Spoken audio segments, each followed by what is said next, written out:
Hello, everyone, and welcome to today's webinar, Inclusive Economic Development in EDD's COVID-19 Recovery. I'm Brett Schwartz, an associate director at the NADO Research Foundation, and I'm so happy to be co-hosting today's session with our partners, the U.S. Economic Development Administration, EDA, and the New Growth Innovation Network, NGIN. So during today's webinar, you'll hear about a brand new project that NGIN is launching in partnership with the NADO Research Foundation with the support of EDA. The goal is to promote inclusive growth strategies for the national network of economic development districts through targeted technical assistance and building a larger community of practice. Today, you'll also get to hear more about the fundamentals and benefits of inclusive economic growth and how these models can lead to stronger recovery and greater regional competitiveness. So we'll have plenty of time today at the end for any questions you may have, so feel free to type those in, and any comments and ideas that you might have throughout into the chat box on the right side of your screen.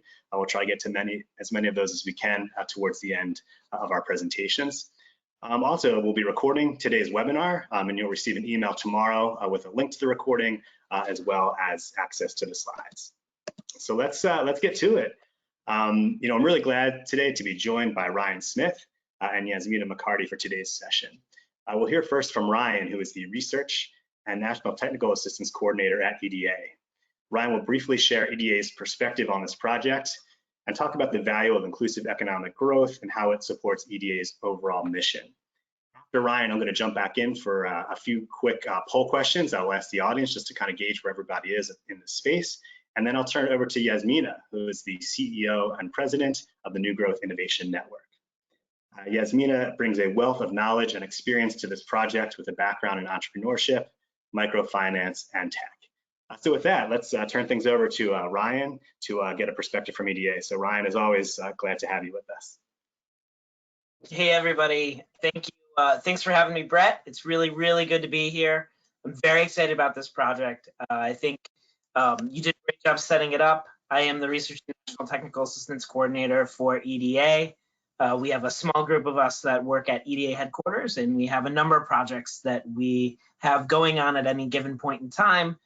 This is one of our new ones that for this year, and we're really excited to have NGIN and NADO working together on exactly this scope of work. I think first and foremost, this project is a little bit new for EDA in that NGIN is a new partner for us. NADO, we have a long-standing relationship with. We have done tons of great work with NADO Research Foundation. Also, our districts all over the country enable us to do lots of different work that is really important and critical to executing EDA's vision for what economic development really is across the ecosystem and across the country, and creating opportunities for people. I think that we are really particularly excited about this work because it talks about institutionalizing equity. If you are new to this work, if you're new to this concept, or if you're new to EDA and how we work, our most trusted longstanding partners are usually our economic development districts and the process that they go through with developing comprehensive economic development strategies and making sure that these the ethos of inclusiveness and equity are built into those foundational documents and built into those programming, because that will cascade ultimately into how SEDS are implemented. If we take the sort of origin story of the SEDS and take the origin story of what inclusiveness means to a community and embed that into those institutional documents, the projects that support that inclusive vision will follow. And that's really that's the opportunity that we see here. And we're really excited to work with these groups on that exact concept.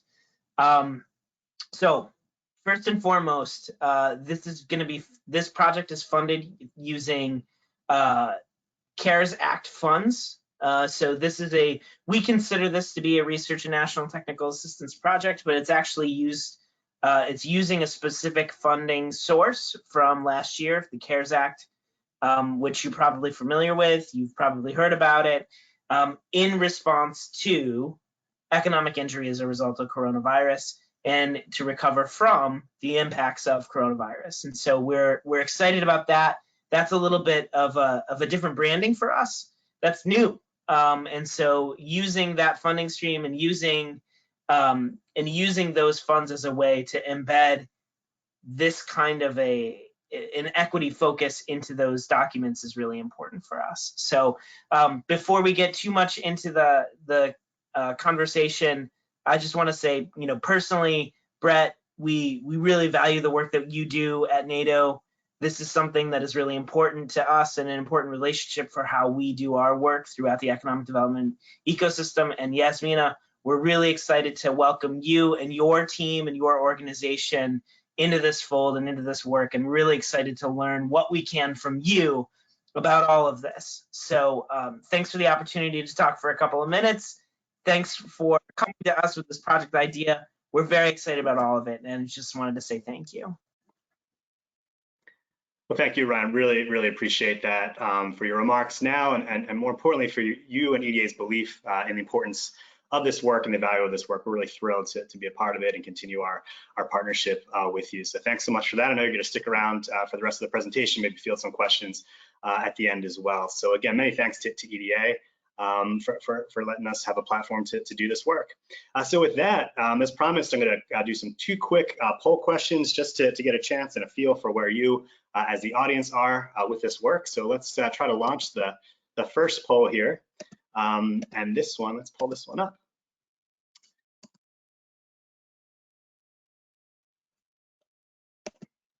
Great. And so this first question is saying, what stage is your community or region in with regards to inclusive economic growth? We have a beginner stage where you're just trying to learn and understand the basics. There's early stage, understanding the value and kind of gathering some resources. Middle stage, where you're starting to design and develop specific policies. You have an advanced stage. You've already implemented some strategies, and a proficient stage where you're really embedding these strategies into all you do, into your plans, into your projects.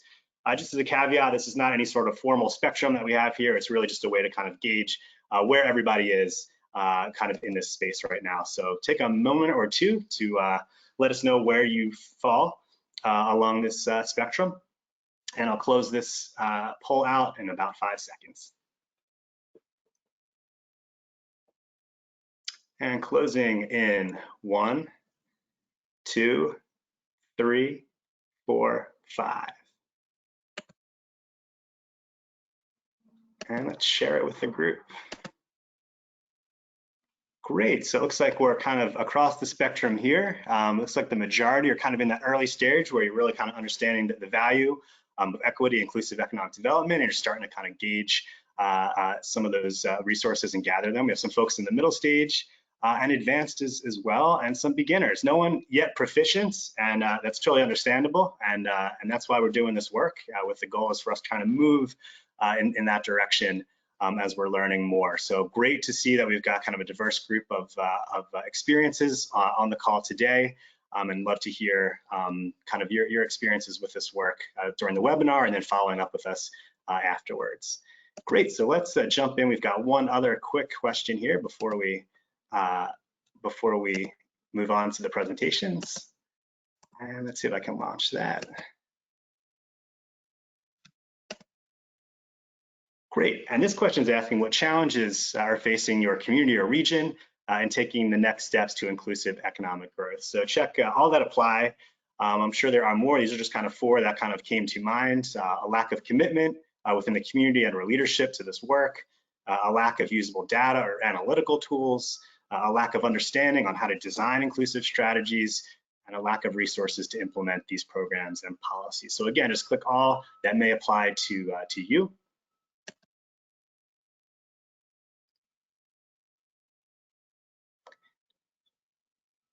And we'll close that in 5 seconds. So 5, 4, 3, 2, 1. So we'll close the poll. And let's take a look.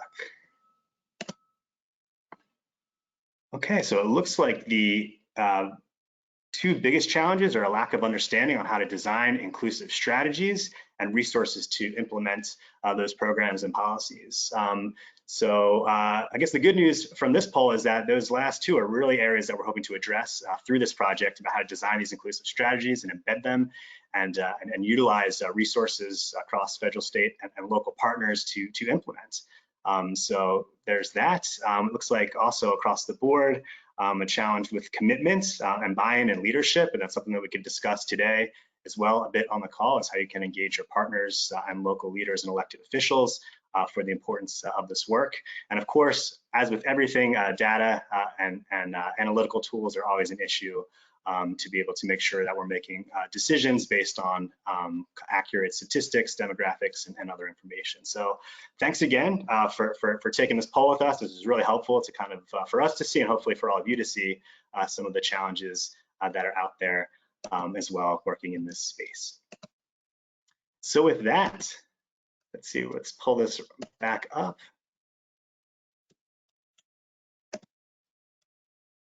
Great. All right, so Yasmina, I want to turn things over to you. I think there's a lot of food for thought here from those polls that we just saw here, and just a chance for you to kind of share more about the project we have ahead and some of the basics of inclusive economic development. So again, we're really excited about this partnership with you and your organization, and looking forward to your remarks. So take it away. Awesome. Well, thank you so much, Ryan and the EDA team for supporting this work. And thank you so much to Brett and the NADO Research Foundation team for being such a fantastic partner in this work.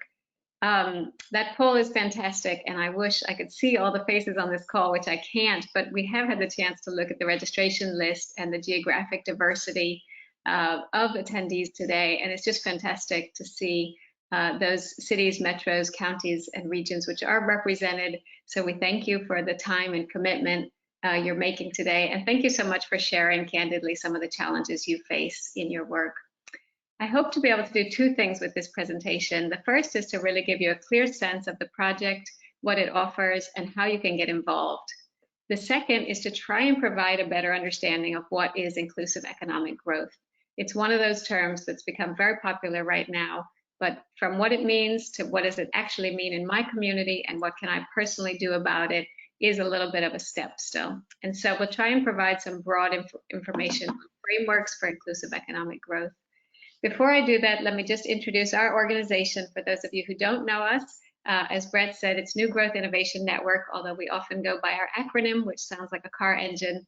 And we are a national network of economic development practitioners building inclusive economic growth, which creates prosperity for individuals and communities which have been left out of recent economic opportunity, especially people of color, women, and neglected geographies.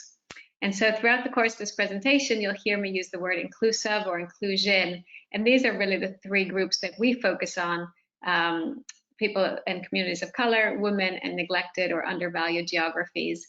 We do, of course, recognize that in your work, you might have a slightly different definition of inclusion, depending on where you work and the challenges you face there. So if we can go to the next slide. So this is the very high-level project overview, and we're really excited about this work because it does two things which we think are so essential right now to really meeting the moment and the challenge we have as we recover from COVID. The first is to offer a national community of practice. This is really a learning body which is going to catalyze economic leaders like yourselves to take inclusive economic recovery actions in your communities and deliver an equitable and more durable economic recovery. The way we'll do that is through providing insights, best practice, resources, and training. The second area of the work is really the conversation we're going to have the more time for today, which is the technical assistance. We have the opportunity, thanks to EDA's support, to work with 6 EDDs, one from each EDA region, to embed economic inclusion in the SED's Coronavirus Economic Recovery Plan. And we'll do this through provision of direct technical assistance. So we're going to go into a lot of detail on both of these areas of the project. But before we do, we just want to take that moment to talk about what is inclusive economic growth and how are we defining it for the scope of this project. And so this was the project rationale that we worked on with the RNTA team at EDA to really argue why this project was so important right now. And so inclusive economic growth, as we define it, is really based on the premise that long-term regional competitiveness comes from equitably engaging all individuals and all assets in the community. And furthermore, that tolerating persistent inequality, racial income gaps, and racial wealth gaps is going to hamper your region's economic growth. The second part about that is that we really believe that inclusive economic growth is going to create a stronger model of growth for the EDD region by fully engaging each of those individuals and assets, and that embedding this model in the SEDS recovery will ensure a strong recovery of the economic damage of COVID-19. And I think Ryan touched on that in his remarks, but it's really the notion that as COVID-19 exacerbated so many inequalities in our community, that the inclusive economic growth model is the way to address the remedy of that harm. So if we go to the next slide, this is, it's very hard to just say there's only one definition of inclusive economic growth, and I don't want to try and say that today. On the contrary, I want to say these are the 5 ways we think about it the most, and it's going to vary by city type and geography. But we look at these 5 levers as 5 different ways you can build an economic plan which leverages all individuals and all assets for growth, and a growth which is inclusive and targets those communities or individuals who have not benefited from past growth. And so the first area there, physical and spatial infrastructure, obviously cities are often looking at how to redevelop and invest in particular parts of the city or invest in particular sectoral supports. And so when this happens, if it's an inclusive economic growth model, you would specifically look at where you're going to do these investments, how you're going to do them, which type of contractors and support providers you're going to use as you do them. And you're really going to think about, is there a way to make a more equitable investment in your infrastructure, in your city, rather than just follow a tried or past model of investment. The second lever we often see economic practitioners pull, both for economic growth as well as equity, is really the innovation infrastructure and small business ecosystem. And of course, this area has gotten perhaps the most attention over the past year, where we've really seen cities and metros be much more intentional about how they're supporting businesses in their community, and thinking very deeply about the sectoral supports they're providing, and whether you have entrepreneurs and business owners of color, women business owners, and smaller towns represented in those small business support systems, and whether you're thinking deeply about the B2B and wealth creation opportunities that are happening. The third one, obviously, is human capital. We've lost a huge number of jobs during the COVID crisis. Some of those have come back, but not all of them. And many investments are still needed in workforce and talent development schemes. We think it's vital as economic practitioners make those decisions about how to invest in human capital, that they think very deeply about their regional competitiveness, but also very deeply about equity and ensuring that diverse talent is at the front of the line for many of the opportunities for wealth creation that are happening right now. The fourth point is financial capital. This may be your own municipal budget. This may be local community funding like CDFIs, or this might be national funding that might be available through large-scale private institutions. Increasingly, there is a lot of capital, which indicates that it is more committed to invest equitably. And we believe and have seen cities and metros attract more of this capital to drive more equitable outcomes locally. And finally, we use this term civic infrastructure. I don't know if it's a common term and you're all familiar with it or not, but we look at this really as the fabric within your community, which can pull together business leaders, community leaders, economic practitioners, philanthropic practitioners, and actually unite them around a shared prosperity agenda. Almost consistently, we never see a city achieve this with only one group, like the economic practitioners alone. On the contrary, there's almost always a need for partnerships between those economic practitioners who might have a plan for the region and the many other actors who are going to ensure and help implement an equitable outcome. So this is not the only model for inclusive economic growth, but these are 5 levers that we often talk about and see economic practitioners embrace. If we go to the next slide, I just wanted to highlight a few very practical examples of how we've seen this play out over the last year. On the small business side, we've seen a huge amount of activity, as I'm sure many of you have as well, Firstly, with these equitable small business support systems, there's been a lot of increased support for business owners of color or women business owners and making sure they have the wraparound services to succeed, as well as the business connections to thrive. We've seen a great level of effort into expanding access to capital, thinking deeply about attracting organizations or capital which has purpose to support small businesses and do so with equity. And finally, this notion of B2B networks and really getting the value out of the business opportunities, especially for high growth sectors.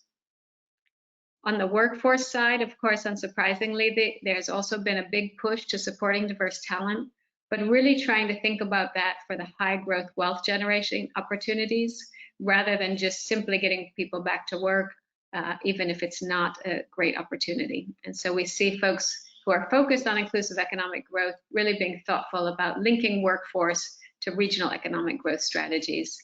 And that's the second bullet point there around next economy talent development programs. And the third area of heightened activity as we've come out of the COVID crisis and more into the recovery has been on this point of civic infrastructure. We've seen new partnership models emerge. We've seen more coordination across economic and community development, and we've seen a desire for and sometimes an adequate supply of data and metrics. Although I would argue that this has been a frustration of many who are trying to look and create a more integrated community and economic development picture, but have struggled to do so. So there's been a lot of momentum in this area. I think there's also a lot of questions about how that will be sustained going forward.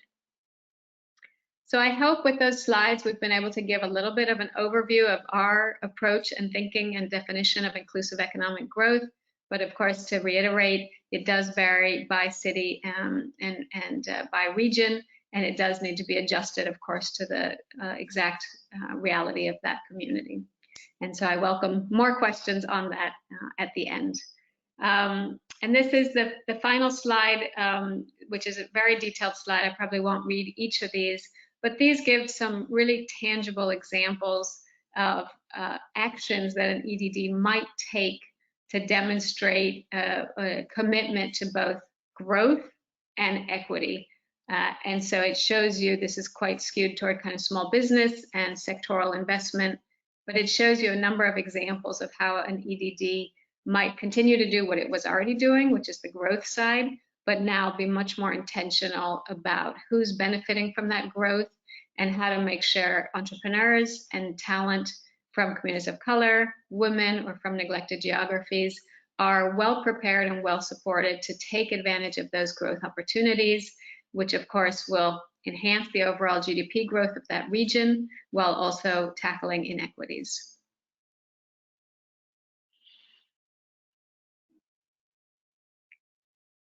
So coming back to the project, I wanted to just give a little more detail on the National Community of Practice and the technical assistance. On the National Community of Practice, this is quite an open group. If you are an EDD or an RPO interested in inclusive economic growth, we would really invite you to join us there in the National Community of Practice.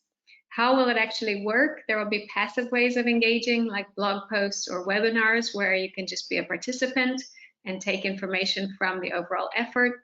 But there will also be much more active ways of engagement, like your virtual roundtables, which are convened on set schedules and focused on different themes. So that'll allow us to go very deep into specific topic areas and challenges that we see communities facing, and also bring in speakers and content to address those questions. Sessions will be a mix of field-based insights, practices, and peer-to-peer exchange. As I mentioned, our organization is practitioner-led, and we believe there's great collective wisdom that comes from the community of practitioners who are doing this work every day.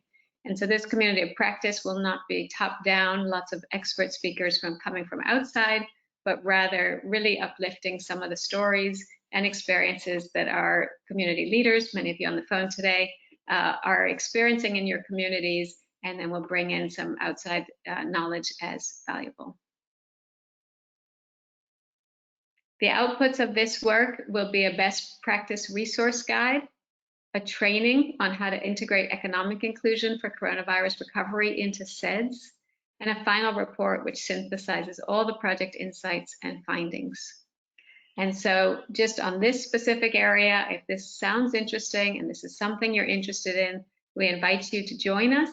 Please email us at the email address there, and you'll see that at the end of the presentation as well, and indicate your interest in joining the National Community of Practice. The second part of the program is the deep technical assistance. And here we have the opportunity to work with one EDD from each of the EDA regions. There's 2 technical assistance support packages. The first one is very data-driven, and we'll do 2 things in that support. First, we'll look deeply at the analytics of the economic impact of coronavirus, especially looking at the exacerbated economic inequalities that your region has faced. The second is the analytics to identify post-COVID economic growth opportunities, which can deliver an inclusive economic recovery. So in that case, perhaps you've already identified a few areas of regional growth and recovery from COVID, but we might be able to layer on additional analytics which help you think about the sectors which have the greatest opportunity to deliver inclusive economic growth, and what data and analytics to think about that. Based on that data, we'll work with you to develop recommendations. So we'll not do that on our own. That will be a joint process. And based on that, we'll also work with you to agree the recommendations with your stakeholders of which ones you want to embed in the SEDS Coronavirus Economic Recovery Plan.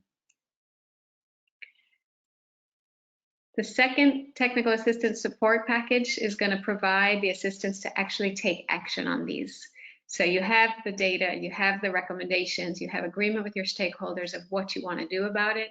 This support package is really going to be tailor-made to each of these EDDs.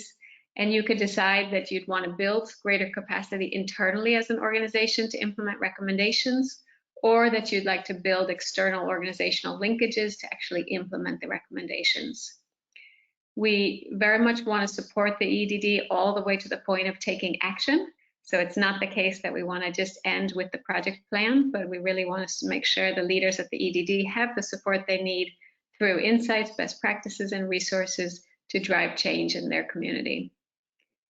Finally, just to be clear, each EDD will receive both of these support packages, and all technical assistance will be delivered virtually. I'm sure the question many of you are asking is how and why will we choose different organizations to work with? These are the 5 selection criteria. Under each of these, we have a set of quantitative and qualitative indicators. The first one is the overall alignment that the EDD has with EDA's investment priorities. The second is the geographic diversity, including the size of the metro, the type of metro, and the underlying economic structure. And just to add to that point, we're really looking for a diverse portfolio. So we welcome all city sizes and rural communities to apply, and then we'll ultimately try and select a portfolio that represents a range of geographies and a range of economic structures and sectors. The third is to really look at the level of economic damage from coronavirus, and specifically the impact on the growth of economic inequality or the exacerbation of the inequality. And then the fourth and fifth are both largely qualitative measures. We'll be trying to gauge the EDD's commitment to inclusive growth, whether they've already taken any steps or whether they're at the beginning of the journey. And then finally, the civic capacity to actually deliver on those strategies once there is an agreement and plans to take it forward. So just to be clear again on point number 4, we welcome all EDDs, whether they're at the beginning stage or at the late stage of the process of implementing inclusive economic growth models. And again, we're endeavoring to have a portfolio. Some organizations who are just starting, some who are a little bit further along, and others who are more advanced. We believe that this will maximize learning for the broader community of practice and other EDDs who are grappling with this exact issue. And so again, we put a call to action here. The only thing you need to do is write us an email and express interest. If you want to tell us a little bit more about your organization, that's great, but the main thing is to at least just let us know you're interested. We're asking organizations to do that before the end of the month, just to allow us to try and get through as many as possible, as quickly as possible. And then from there, we'll set up a call with you, a qualitative call, to talk through some of these indicators and then we'll do some desk research and quantitative work on our own, and with an aim to try and wrap up selection in June and get started on projects in July. And so now it's a great pleasure to bring Brett back onto the line and let him talk about the role that we have and the great partnership we have with NADO Research Foundation. Yeah, thanks, Yasmina. Again, this is Brett with the NADO Research Foundation. We're really thrilled to be a small part of what we think is a really important and timely project. And so again, many thanks to NGIN and EDA for the opportunity to participate. I think many of you on the call are already familiar with NADO and the NADO Research Foundation, but as a quick refresher, NADO is the National Association of Development Organizations, a membership association of regional development organizations that also includes that nationwide network of economic development districts. The vast majority of our membership also serves small metropolitan and rural regions. I'm with the NADO Research Foundation, which is the nonprofit research arm of NADO, and we focus on a variety of issue areas, including economic resilience and diversification, rural transportation, professional development, and much more. And we're really grateful to have been funded through EDA for 3 current projects. We have our Stronger SEDS, Stronger Regions program, our EDD Leadership and Professional Development program, and we're also part of the Nuclear Closure Communities Technical Assistance program. So just a little bit about a history of kind of how we came to be involved with this project. Back in early 2020, the NADO Research Foundation conducted a 2020 SEDS snapshot, which was a 14-question inquiry email to every EDD in the country. And I know some of you on the call today certainly responded to that, though it seems many moons ago. But one of the questions asked, how are you making your SEDS outreach and engagement efforts more inclusive to underrepresented communities? And we had more than 130 organizational responses that were submitted. And we learned that while a handful of districts are making very intentional efforts and are really embracing powerful approaches to equity and inclusion, the vast majority indicated that they really needed additional resources and training to do so in an authentic way that went beyond traditional meetings, surveys, and social media posts. So responses from the SEDS snapshot indicated this real need for better training to support equity inclusion efforts, to enhance the SEDS process, and the projects and programs that emerged from this effort. And that's really what this project's all about. So our role on this project will be to really leverage our relationships with the districts across the country to promote the project, share resources, information, provide forums for both in-person and virtual training, and help build out and support that emerging community of practice that Yasmina mentioned earlier. So we'll also be working to deliver a best practice guide to assist EDDs with better incorporating equity inclusion principles into their SEDS and really consolidating the lessons learned during the project into this usable guide and toolkit. So with that, I'll turn it back to Yasmina to kind of close out our presentation. I encourage you again to ask any questions into that chat box as we start moving towards the end. So Yasmina, back to you. Great, thank you so much, Brett. So I hope today we've been able to share with you our excitement and enthusiasm about this project. I think starting with Ryan's commentary on how and why EDA really cares about this issue and got behind this project. Hopefully from my presentation, you heard some of the framework that we put around inclusive economic growth and the specificity on the project. And as you'll see on this final slide, we've also put those calls to action one more time to remind you to please let us know if you're interested to becoming one of the 6 EDDs receiving technical assistance, or if you're interested to join the National Community of Practice. And so with that, I really want to say thank you so much to EDA, again, for the support to do this project. We're so excited about it, and we know the community of practitioners is as well. And thank you so much to NADO Research Foundation, who's going to be coming alongside us to support the implementation of this project. And let's open it up for Q&A. Great, thanks, Yasmina. Yep, ask Ryan to join us up here on the virtual stage. We had a few questions that came through, so we'll get to those. But again, encourage you to type those in as they come to you. And there's one that came in earlier, Yasmina, and you did address it though. Just the email of interest. I know there's a lot of folks here that are interested in learning more about that technical assistance program, and anything beyond just a yes, we're interested, that would help you with the process. Or I know we've got kind of a quick turnaround, but anything specific in that email would be helpful. We really don't want to trouble you to prepare anything or, write a long essay. We really just want to know that you're interested. If you just let us know something about your organization in terms of where you are located geographically and which counties or regions you're serving, that's very helpful.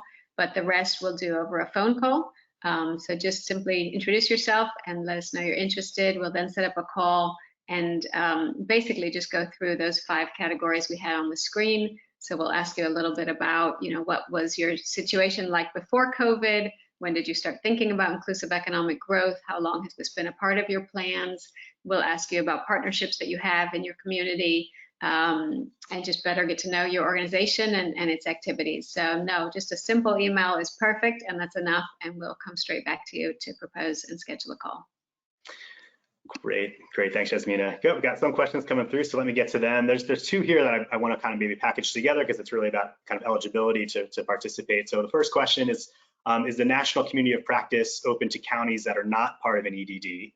So that's one question. And then a second question is, my agency will be creating a SEDS over the next year, so we're not yet an EDD and we don't have that designation. Does this mean we're not eligible? So kind of where do those places kind of fall on the accessibility to participate in this project?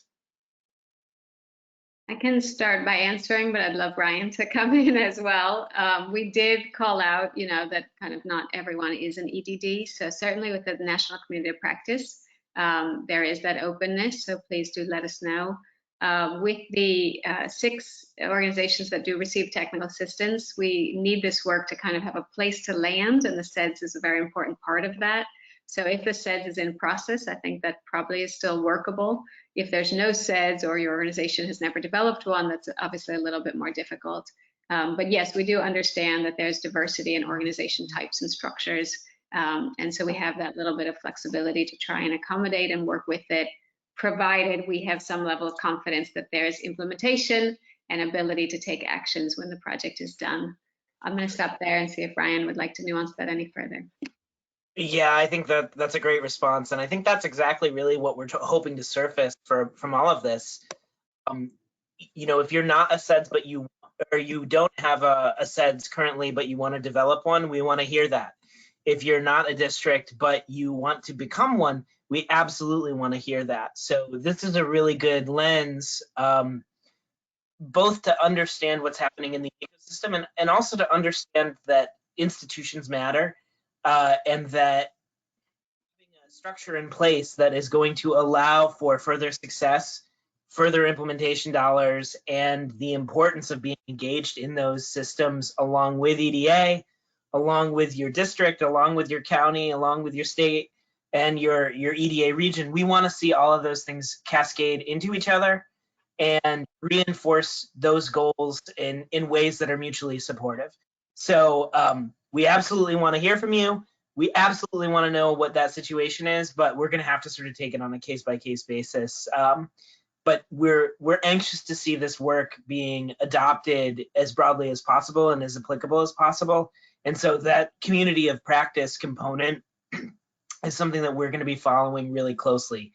That's a place where we think that there's going to be a lot of good work that may not manifest itself necessarily in additional grants or in dollar signs or things that are easily measurable to the layperson or from somebody on the outside, but are critical to making sure that those follow-on activities take place and people get meaningful access to resources. So all of those things are really related. We want to see those things emerge. We want to see those things come into play. And you may not be an EDD, but you're absolutely a vital member of the community of practice. And we want to hear that. We want to hear those stories too and capture those. Great. Yeah, thanks so much. Yeah, I just echo that. I mean, I think with the community of practice, we're really taking kind of a big tent approach, and there's such an opportunity for all of us to learn from each other and share those best practices. And so, yeah, we certainly want to hear from you at a bare minimum. So if you're even questioning about sending off that email to us, please do, because we do want to start those conversations. Another question that just came through, which is an important one, and especially, everyone's so busy, staff and time, everyone's kind of strapped. So the question is really, do you have an idea about kind of time commitments for meetings, engagement, frequency, especially with those 6 districts you'll be working with, Yasmina, kind of, what sort of responsibility will staff have, you think, at this point? That's a great question. I wish I had a quick numerical answer to give, because that's a question that is looking for a clear quantitative answer. I think the analytical part is the burden is really on NGIN. I think we will, work with the technical assistance provider to run as much insights and analytical efforts from the data as we can, and that burden is much more on us and much less on the EDD. I think as we move into the let's take actions, that part really does then shift over to the EDD, so we can support, but it is that individual at the EDD who's going to drive this. That being said, I don't think it's just one staff person. It's about, is there a broad commitment across the organization? That's not the time commitment. That's more of, is there buy-in? And then there's an individual who needs to be able to actually implement some of these actions. But the hope and the expectation is that these actions are very much a part of your economic plan now. So it's things you would now need to be doing regardless. So I think, yes, in the technical assistance support package 2, I think there is definitely a greater level of effort required, but I do not think that effort is tangential to the person's work. On the contrary, I think it becomes very much a core part of their job and is not kind of piled on a lot of other things. That's the way I hope it plays out. Great. So another question come through for Ryan, saying, someone's really excited to see equity identified as one of the latest EDA investment priorities, and just kind of a general question here about, will there be more definitions or explanations kind of coming from EDA? Will this project help be a part to kind of flesh out exactly what that means, for EDA as an investment priority and a goal of the administration? Yeah, I think there's absolutely going to be more information coming out about that. We're excited that it's there. If you haven't gone to EDA's website recently to take a look at the new revamped investment priorities, they do change from time to time, but a lot of the things in there that are sort of foundational to what EDA does and cares about are up there. The new one is right up front. Equity is right up front. It's number one. It is an important part of what we're doing. I can't say too much right now because we're sort of building the plane as we're flying it, and so there are some things that are in development that I think ultimately are going to have to go to a different level of the organization and multiple organizations really to get the blessing. But a lot of the things that you can expect to see are going to be very much in line with the executive order on addressing underserved communities and needs. So if there's a place that you really want to go to get a sense of the kinds of things that we're after, and a real sort of philosophical understanding of what we mean by equity and what we mean by underserved areas or underserved communities, that's a good place to start. It won't map one-to-one probably, but there will be a lot of conversations that follow on, but that's a good place to start, I'd say. And if you haven't gone to take a look at the new investment priorities in a little bit of time, I'd recommend that you get out there. EDA.gov, it's in the About section. You can go right down to investment priorities. It's all right there. And so, what we're trying to project by doing this is sort of what the priority areas are going to be for EDA, and also, this is the marketplace that we're going to, right? EDDs, you guys are bread and butter. You're great partners for us. The American public, deserves some transparency in this, and so we're really excited about having it out there. And we're hoping to do a lot of work and drawing a lot of attention to these issues. Great, thanks, Ryan. Yeah, we'll make sure when we post the recording for today and the slides, we'll link to the investment priorities and also the executive order, so you have kind of all the information in one spot to take a closer look. So thanks for that, Ryan. Yasmina, another question coming through, kind of at the fundamentals here, and it's really getting to this idea of a lot of folks have been really trying to explore kind of an equity framework and using the equity language and definition with their partners, their boards, their stakeholders. In what ways does kind of economic inclusion strategies kind of fit into that? If there was maybe like a Venn diagram, just how best to try to explain this. Are they synonyms? Are they partners? You know, how does this all fit into the kind of big picture conversation that we know a lot of folks are starting to have? I think it's a very thoughtful question and a challenge that is no doubt kind of broadly faced right now. I think the first challenge, or maybe most people's challenge, is taking that equity acknowledgement, like my community was badly hurt by COVID, or we want to do better in our community, but then applying it to their direct work. And in particular, applying it to an economic growth strategy. You know, economic growth can be this very theoretical framework of, well, okay, we're going to support the sector and we're going to do these activities, and you don't see the people always within that strategy. And so inclusive economic growth obliges you to look and envision your broad regional strategy, but center that in the individuals that you want to benefit from that. And so I do think that is kind of the aha moment that organizations get to, is like, wait a minute, I don't just need to talk broadly about equity and inclusion and thinking about those concepts from a more sociological perspective, but actually thinking them much more about wealth creation, economic growth, and regional prosperity. And when individuals can do that in their own community, within their own reality, these neighborhoods, these groups of people, this part of my region, whatever that framework looks like, I think that's when it starts to come together. And so I think that's really how we've tried to frame this project. It's really about embracing those concepts of equity, but grounding it in tangible actions which produce shared prosperity for the region.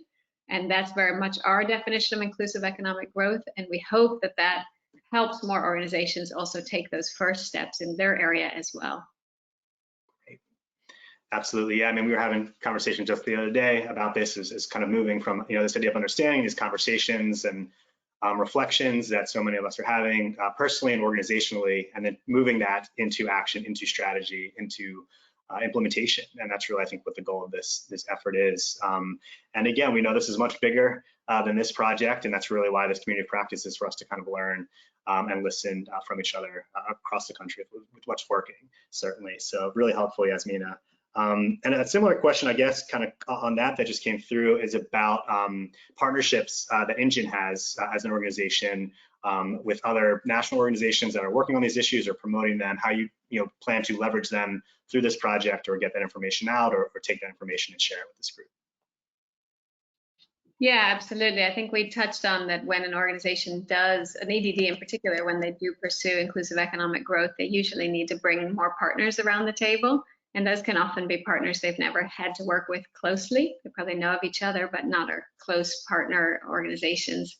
And so we observe that when we look specifically at cities, that there's these silos between community organizations, economic organizations, workforce organizations, and then those organizations working on policy or working just on equity.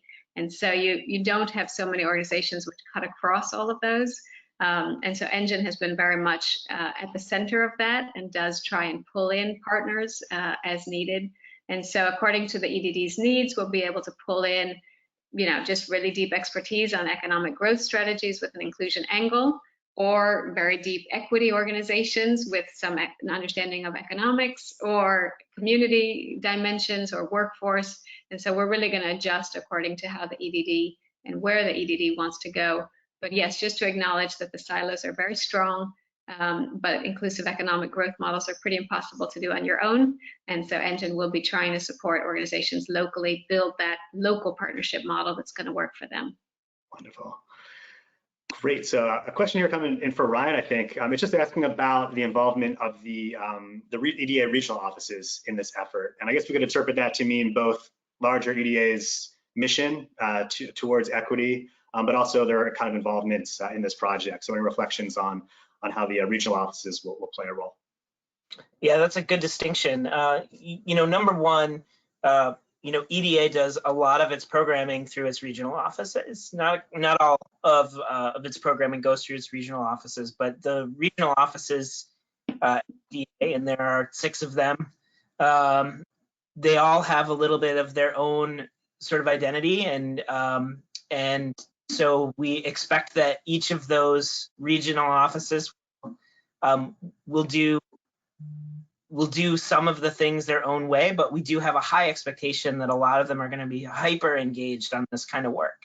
And I'll say that I've heard from most, if not all, regions at this point since we announced the award for this project, of folks who are interested in doing this work.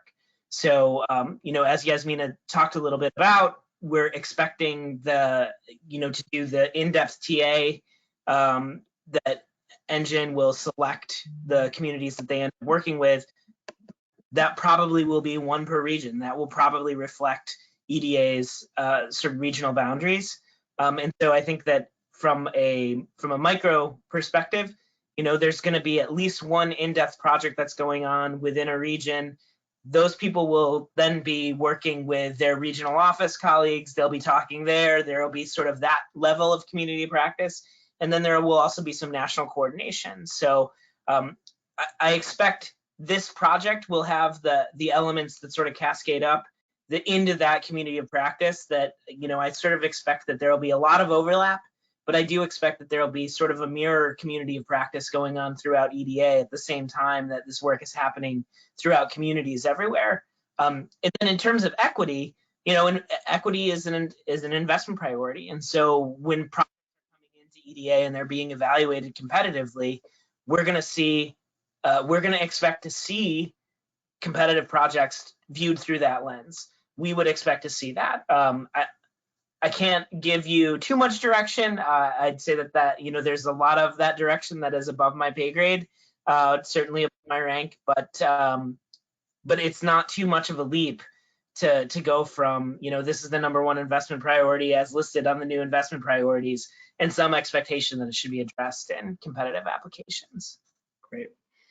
Yeah, really helpful. As I mentioned earlier, we're fortunate to have worked on a handful of projects with EDA, and our partnerships with the regional offices have really been crucial to that. Their knowledge and expertise and relationships with the districts on the ground and really kind of knowing what's happening, it's crucial. So I would anticipate that to be the case as well with this project moving forward, but both the TA, but also that larger community of practice to really lean on the regional offices and EDRs that have those relationships with all of you on the call.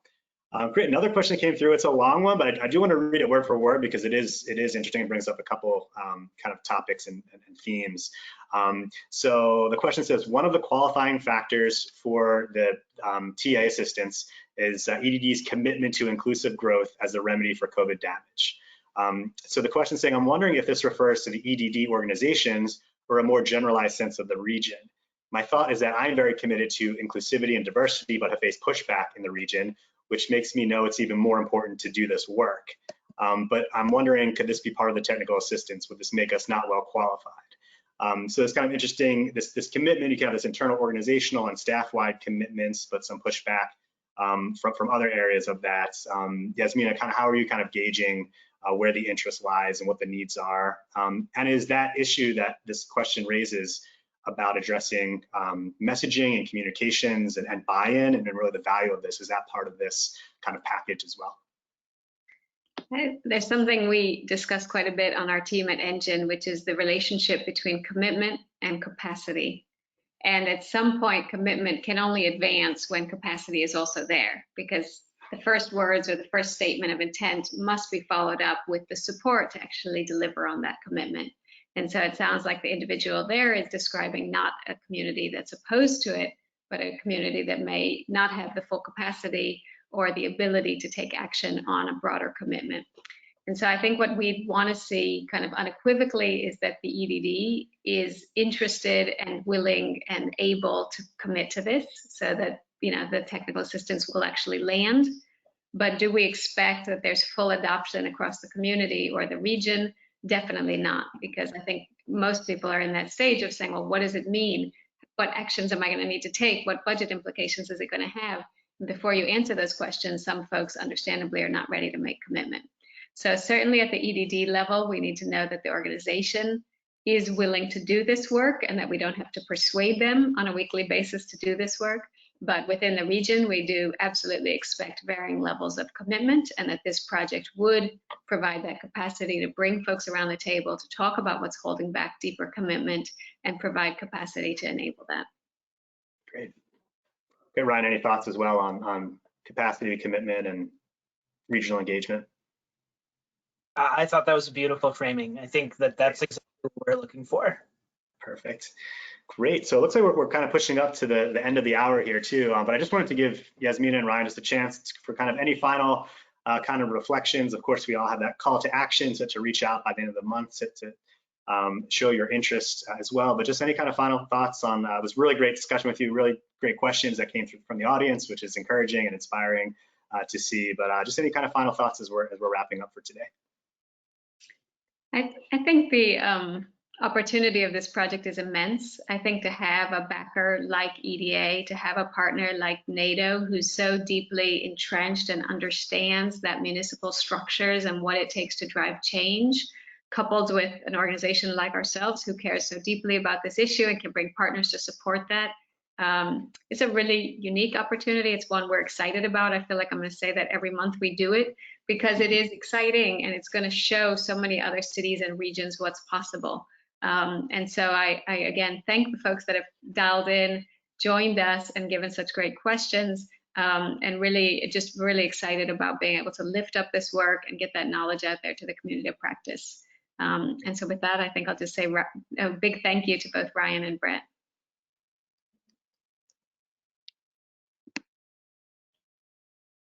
Ryan, any final thoughts here before I close this out? Yeah, thank you. I think the thing that excites me the most about this is that EDA is very much a bottom-up kind of place. We want to hear what the ideas are that are coming from the ecosystem, and we want to be able to learn and reflect and scale up those ideas. And so I think that this is another great opportunity for EDA to learn more about the work that is happening and the work that people are doing, and to try to promote and scale and implement that work in the best way possible.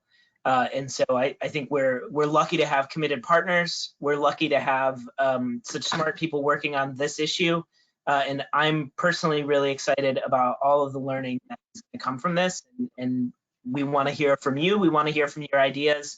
And then we want to see execution. And that's really what this is about. So thanks for having me on. Happy to be along for the ride. Absolutely, and it's just getting started here. So yeah, Yasmina and Ryan, thanks so much. Just again, we're thrilled to be a part of this. These are conversations that we've been having with our members for a while, and we're really excited to have kind of a space and a platform and a project to really explore them in a much deeper way. So really looking forward to this partnership, and many thanks to everyone who joined us today with your questions and contributing to the poll. There's one more task. As I close out, there'll be a survey that'll pop up. Just give us a little bit of feedback on today's sessions.